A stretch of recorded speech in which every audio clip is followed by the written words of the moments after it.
Соединетите американски држави ја напуштаат политиката на градење држави интервенционизам во Западен Балкан и се свртуваат кон соработка. Ирата на градење држави предводено од САД помина. Во извештајот до Конгресот Стейт Департментот алармира дека криминалните мрежи од Западен Балкан се закана за националната безбедност на САД и најавува нов пристап кон Западен Балкан.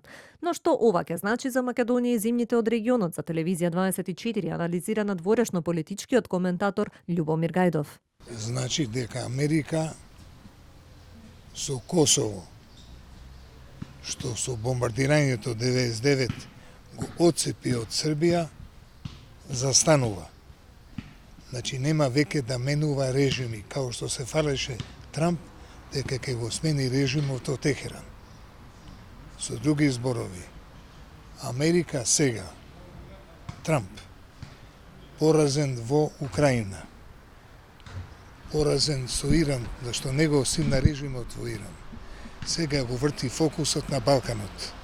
Таму му е голема шанса за промоција глобална, бидејќи вели на 4 септември 2020, кога во Белата куќа ги собра српскиот председател Вучич и тогашниот косовски премиер Хоти, ги натера да потпишат економски договор и рече: ова е голема победа, сега и другите 4 балкански земји ќе потпишат економски договори и така Балкан ќе стане пристојно место за живење со неколку милијарди наши инвестиции.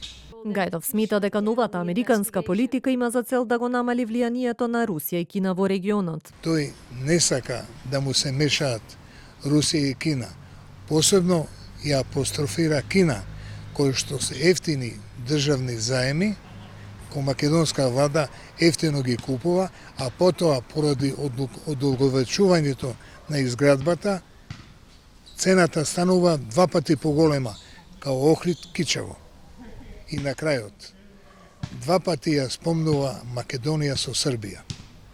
И покрај тоа што реченица пред тоа вели дека со сите 6 лидери на балканските земји имат отворена комуникација, посебно ги апострофира Македонија и Србија. Зошто?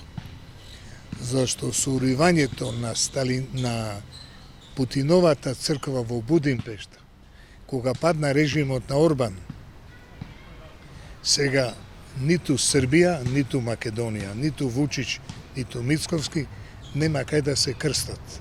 И сега наскоро очекувам новиот премиер на Унгарија, Маđар, Питер Маđар, да ги објави писмата меѓу Орбан и Вучич и Орбан и Мицковски.